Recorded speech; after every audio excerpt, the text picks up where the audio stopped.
Si on parle d'alimentation, on va parler de nutrition, on va parler de régime, on va parler d'aliments, d'associations, de calories, de nutriments. Mais la première des choses euh, qu'on devrait appréhender, c'est quelle est ma vraie nourriture? Et là, la question qu'on pourrait se poser, c'est de quoi ai-je faim? C'est quoi ma véritable faim? Alors, en ayant l'occasion de rencontrer beaucoup de personnes euh, depuis près de 10 ans, que ce soit en séance individuelle, en conférence ou en stage, ça fait à peu près 4000 personnes, je pense.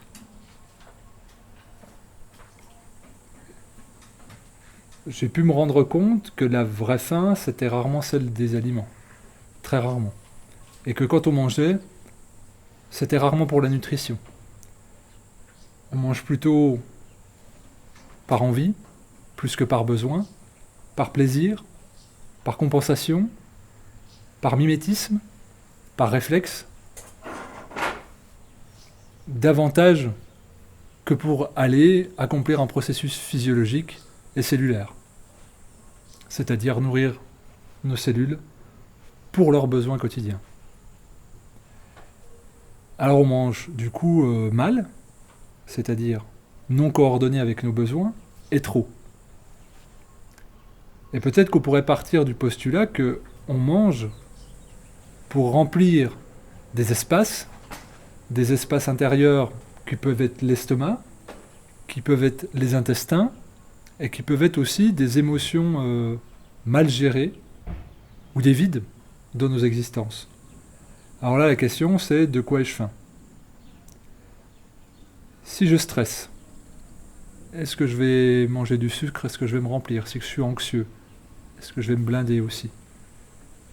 Si je ne sais pas quoi faire, si je m'ennuie, est-ce que je vais grignoter? Toutes ces choses-là nous conduisent à admettre que l'alimentation, elle a aussi une fonction de compensation par rapport à un état émotionnel, un état d'être. Sommes-nous en accord avec nos émotions? Est-ce qu'on les a gérées? Je dirais que l'observation objective des sociétés modernes montre que la plupart des individus ont un état névrotique plus ou moins développé. Et je dirais heureusement, puisque quand on observe le chaos du monde qui nous entoure et dans lequel on participe par nos actions, eh bien ça serait difficile d'être complètement aligné, serein. Donc il va falloir élaborer des schémas d'adaptation psychologiques pour subsister, pour tenir, pour s'adapter, tout simplement, et continuer d'évoluer. Lorsqu'on en a le temps et la possibilité, évidemment, c'est de gérer ses émotions. La gestion des émotions, dans le monde dans lequel on vit, c'est un espace qui est difficile à obtenir, puisqu'il y a un rythme assez effréné, et qu'on nous apprend plutôt à mettre sous le tapis qu'à les gérer. C'est-à-dire que quand on est enfant, on va taper des pieds, on va crier, on va pleurer, c'est « je ne fais pas de bruit ».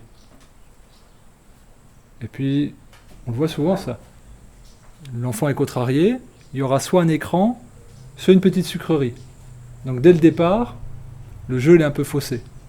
C'est-à-dire que on nous apprend à gérer nos émotions aussi par l'alimentation. Et ça commence dès tout petit.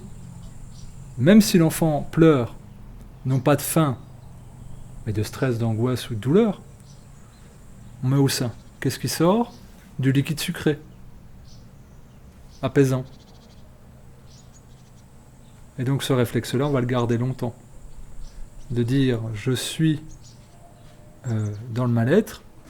Alors ça peut être la succion, le pouce, ou ça peut être, donc ça c'est l'acte physique, mais sinon il peut y avoir l'acte plus subtil du sucre. Le lait maternel est très sucré. Et vu que c'est ce que la société propose pour les enfants ils aiment bien le sucre, donc on leur donne des bonbons. Et ça les calme. C'est énervé, tu veux un cadeau, tu veux un bonbon, mon petit chou, et voilà. Et donc on est éduqué là-dessus, puis après, quand on est plus grand, eh bien, pour commencer une journée pour laquelle on n'était pas très heureux, on n'est peut-être pas très heureux d'aller à l'école ou au travail, On va se prendre une petite douceur, ça fait passer la pilule. Donc, petit cacao, sucré, du lait, des tartines, enfin du sucre. C'est doux. Et on s'anesthésie, on se drogue, et puis on arrive à supporter superficiellement quelque chose qui ne devrait pas être supportable, parce qu'on n'est pas épanoui. Et donc il nous faudra notre dessert le midi, il nous faudra une petite grignoterie le soir en rentrant, et puis finir par une note sucrée, voire s'exploser le ventre jusqu'à l'endormissement pour ne pas avoir pensé sur cette journée qui n'a peut-être pas été très satisfaisante sur le plan de l'épanouissement. Je schématise, métro, boulot, dodo. Et j'ai peu vibré, j'ai peu vécu, et j'ai beaucoup gardé pour moi. Avec le conjoint, avec le patron, avec le collègue, avec l'ami, avec l'enfant. J'ai ramassé dans mon estomac, j'ai verrouillé. Et donc pour repartir le lendemain, je m'anesthésie le soir, je me mets en mode veille. Il se passe ce qui se passe dans le sommeil, c'est plus ou moins agréable si l'inconscient a travaillé par rapport à des choses que j'ai pas travaillées consciemment. Et le lendemain matin, je repars avec ma nouvelle sucrerie. Je ne mange plus par besoin, je mange par compensation, par nécessité, par addiction, par habitude, par réflexe culturel, familial, et je ne mange pas ce que je devrais manger. Faisons l'expérience avec les enfants. Eux ne sont pas dans c'est-à-dire lundi, mardi, mercredi, jeudi, vendredi, samedi, dimanche, c'est-à-dire une semaine de 7 jours, ça veut rien dire. Quelque chose des horaires sur 24 heures, ça veut rien dire. C'est quel jour on est, s'en moque, que ce soit dimanche ou mardi, pas de sens. L'heure non plus. Donc, c'est juste, est-ce que je vais chez Nounou, est-ce que je vais à l'école, est-ce que je vais ici, est-ce que je vais là. En fonction, c'est simplement ça. Et puis, c'est pas parce que c'est 12h30 qu'on mange. Donc, vous les laissez vaquer à leurs occupations. Suroccupés. Ils vont peu manger le matin. Et ils vont manger anarchiquement. C'est-à-dire instinctivement. Mais comme tous les animaux font. Soit de manière opportuniste, parce que c'est quand même la survie qui prédomine dans le monde dans lequel on est, dans le règne animal. Mais les enfants ayant toujours les placards et le frigo plein, je parle bien sûr du monde occidental, ils savent qu'ils ont l'opportunité de manger. Donc ils jouent, ils s'instruisent, ils font leurs affaires, et quand la faim arrive, j'ai faim. Et ça se passe comme ça. Nous, adultes, nous procédons différemment.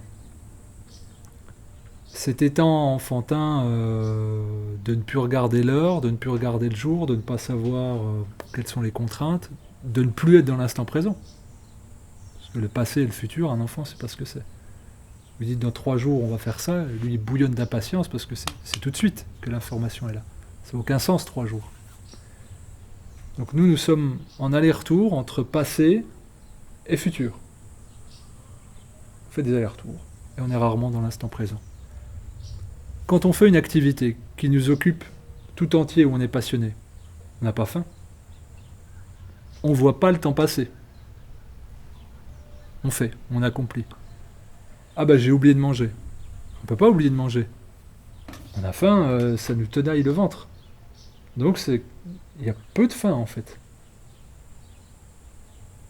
Donc de quoi j'ai faim, puisque je mange tous les jours, matin, midi, soir, et je grignote et je mange trop.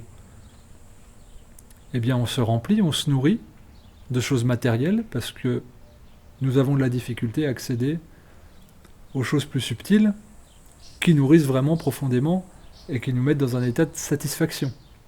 Ça va être quoi ? J'ai mentionné l'épanouissement artistique, l'épanouissement social, la contemplation du vivant, et puis rire. Quand on fait le bilan sur ce qui est satisfaisant dans notre existence, on ne va pas citer des recettes ou des plats. J'ai passé un bon moment avec un tel, c'était super d'être dans la nature pour voir ce phénomène, j'étais avec des animaux, c'était magique, etc., etc. Donc, ce sont des choses non matérielles, impalpables, et que on va devoir utiliser tout un langage poétique pour refaire ressentir à l'autre, parce que ce n'est pas formel. Et donc on va utiliser des métaphores, des allégories, On va utiliser des chansons, on va utiliser de la musique, on va utiliser de la peinture, de la sculpture, de la matière, du théâtre, de la mise en scène, pour faire passer à l'autre une émotion qu'on a vécue et qu'on est frustré de garder pour soi-même parce que c'était beau. Donc on a envie de faire comprendre que nous, on a ressenti du beau. Et c'est ça qui nous nourrit vraiment. Donc de quoi on a faim? De ça, de ressenti de vie interne. Est-ce que le monde moderne nous propose beaucoup d'occasions? Et où est-ce que nous nous donnons beaucoup d'occasions dans ce monde moderne-là? Probablement pas assez, au point que la nourriture doit venir jouer un rôle de palliatif, de compensation, d'anesthésiant, de filtre déformant, pour avoir un état de satisfaction intérieure, généralement sucré, pour dire « Ah, ça fait du bien. J'ai vécu une journée d'aube, mais le petit verre de rouge, le morceau de fromage et de chocolat, ah, ça c'est la vie. » C'est pour ça qu'on va considérer le jeûne de manière austère. Puisque c'est souvent le seul plaisir qu'on a, c'est la petite bouffe. Donc, j'enlève ça, il ne reste plus rien. Sauf que vous avez des gens qui disent « J'ai eu du temps pour jeûner, parce que si on ne fait pas les courses, si on ne fait pas la vaisselle, si on ne fait pas à manger, si on ne range pas, toutes ces choses-là, eh bien on va se dire, bah tiens, je vais lire ce recueil de poésie, je vais me poser dans le canapé, je vais écouter cette musique-là, je vais écrire, je vais partager un temps avec un ami que je ne m'accorde pas le temps de voir suffisamment. Et vu que je suis en jeûne, je ne suis pas dans mon estomac, j'ai au contraire les sens très aiguisés, je vais ressentir plus profondément quelque chose que je ne m'autorise pas à faire. Et là, on ressent la vie, pleinement. Et ça occupe tout l'espace. Et est-ce que j'ai faim? À aucun moment. Parce qu'il y a de la vraie nourriture qui rentre. Et donc, de quoi j'ai faim? C'est de vibrer. Sensiblement, subtilement. Être en contemplation silencieuse avec quelqu'un qu'on aime bien. Et avoir suffisamment de ressenti pour comprendre qu'on vit la même chose sans avoir à le verbaliser. Et avoir une discussion qui est vide de sens. Et par contre, le moment est rempli, lui. À chaque fois que je pose la question à quelqu'un qui est fatigué, ou qui a de la compensation alimentaire, survient toujours, au début, un manque béant dans son existence. Et donc on l'a subi comme un fardeau, fatigue, ou on va outre-manger. Après on peut outre-manger aussi de manière très saine. On peut se masquer avec ça. Je peux manger des fruits et légumes, mais à foison et tout le temps, pour me remplir. On est capable de se raconter plein d'histoires et d'élaborer plein de subterfuges. Plus on est calme en soi, plus on est déterminé à vivre sur ce qui nous appelle, sans considération du monde extérieur, moins on mange. Ça, c'est certain que tout le monde en a fait l'expérience. Chacun s'est dit, je prends ma journée, là je vais faire ça, et ben on oublie de manger ou alors on va juste grignoter. Parce qu'on est absorbé et on est nourri véritablement. Comment être sûr qu'on mange? Par plaisir, par besoin ou par envie? Eh bien, c'est l'observation du corps. Au moment où je me mets à table, si je me mets à table, est-ce que j'ai faim? Pourquoi je me mets à table? Parce que c'est l'heure? Parce que j'ai déjà préparé quelque chose? Et ça devrait nous bousculer. C'est-à-dire, la plupart d'entre nous n'avons jamais ressenti la vraie faim. On mange parce que c'est l'heure. Parce qu'on nous a dit qu'il faut 3 repas par jour, plus le grignotage. Mais on ne nous a pas appris à vibrer. On va dire, c'est juste l'apanage des artistes. Ah mais lui, il est un peu bizarre, c'est un artiste. C'est-à-dire, il est sensible. Il a le droit d'exprimer une sensibilité. Les autres, ça doit plutôt être monolithique, rangé dans des cases. Et est-ce que tout le monde n'aurait pas le droit de vibrer sensiblement? Et donc moi, à travers ce que j'ai observé, l'individu, c'est que tout le monde est fait du même bois, tout le monde aime vibrer, aime ressentir des émotions fortes, quelle que soit la considération qu'on a de la vie. Je dirais, tout le monde a une part de spiritualité, qui peut être très ancrée, c'est-à-dire la contemplation de la nature, c'est une spiritualité, ou plus ésotérique, plus symbolique. En tout cas, ça nous anime. Ça nous pousse à être radieux, rayonnant, à avoir de la joie et à avoir envie de le partager. Nous, on utilise la nourriture comme moment de partage quasi exclusif. Tiens, tu viendras manger à la maison. Mais on pourrait aussi s'inviter pour dire, tiens, on va faire de la poterie, on va faire de la musique. Il faut toujours qu'il y ait l'alimentation qui vienne valider la rencontre. On pourrait se dire, on fait un pique-nique, mais on n'apporte rien. Plutôt que de regarder la nappe à carreaux, le camembert et faire gaffe que la bouteille de vin ne se renverse pas, on pourrait regarder le paysage qui est devant, puis dire, bah tiens, qu'est-ce que ça te fait, toi ? Qu'est-ce que ça fait bouger en toi ? Qu'est-ce que tu aimerais raconter de ça ? Bah moi, ça me donne envie de ça me fait ressentir ça. Et là, on est déjà sur des niveaux d'échange autres. Je dis pas que l'échange autour de la nourriture, c'est mal, c'est pas ça que je dis. Mais un temps pour tout, quand ça vient occuper tout l'espace, c'est trop. C'est trop.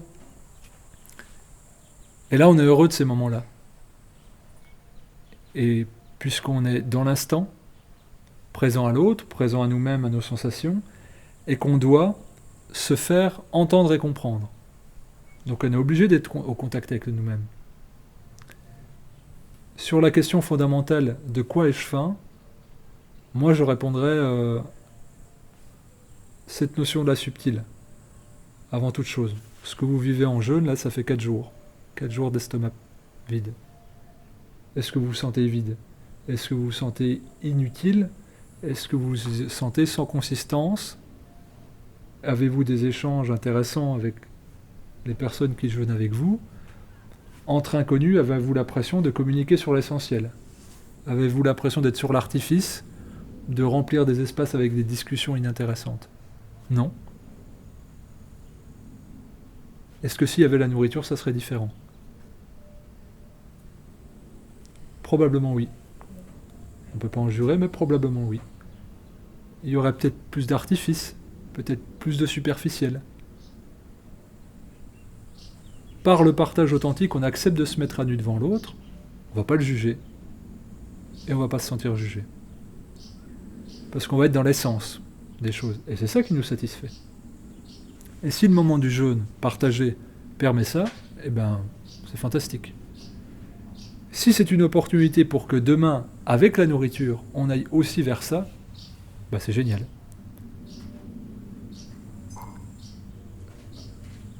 Ce que font certaines traditions en disant manger en silence et en conscience, c'est pas être rabat-joie.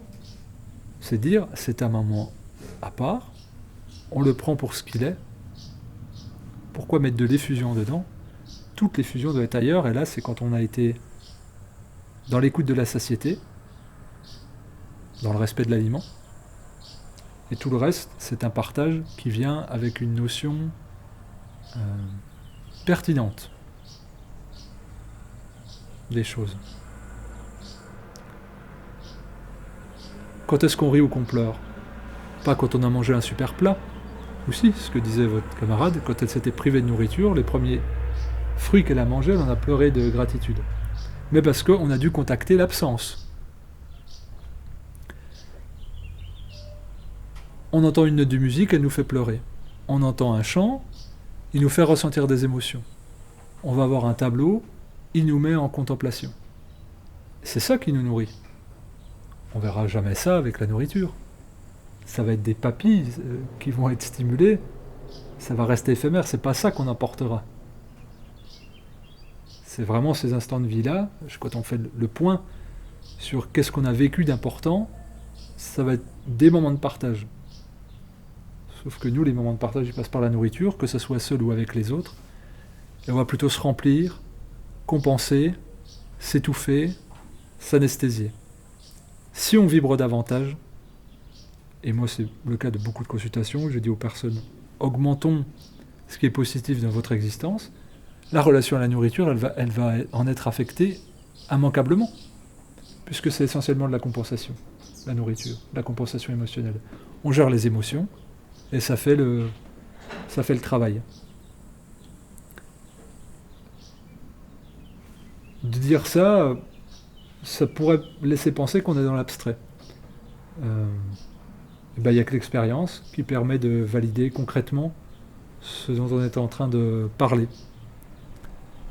Donc rajouter plus, un peu plus de subtil, d'art, de spirituel, de gestion des émotions, de vraies questions avec l'autre. Quand on dit bah, salut, ça va, plutôt regarder l'autre dans les yeux puis dire ça va, avec un vrai ton de voix, avec un vrai regard, et là tout de suite la discussion elle est autre. Les mots sont les mêmes. Suivant l'intonation, le positionnement de voix et le regard qu'on va avoir, ça sera différent. On peut être ou en surface, ou au contact. Et des choses profondes. Et bien de s'accorder des espaces où on va dans la profondeur, eh bien ça va nous soulager. Parce qu'on est des êtres sensibles, faits pour évoluer au contact de choses très sensibles. Nous sommes des enfants devenus trop sérieux. Et des enfants ont des discussions très pertinentes et intéressantes, très profondes et joyeuses. Quelle est la dernière fois que nous avons marché pieds nus dans l'herbe? Quelle est la dernière fois que nous avons ri? Vraiment, à gorge déployée? Quelle est la dernière fois que nous avons pleuré d'émotions positives? Toutes ces questions-là, elles devraient être fondamentales. Et c'est ça qui nous remplit, qui remplit les espaces vides qu'on vient combler, qu'on vient lester avec des fibres. Donc, juste expérimenter, ajuster des choses différentes, couper des habitudes et ne pas avoir l'impression d'être différent, parce qu'en fait, quoi qu'on en soit, on est tous différents, on mange pour des raisons différentes, on vit pour des raisons différentes. Par contre, on aime partager tous un peu les mêmes choses, et généralement, elles ne sont pas du tout matérielles.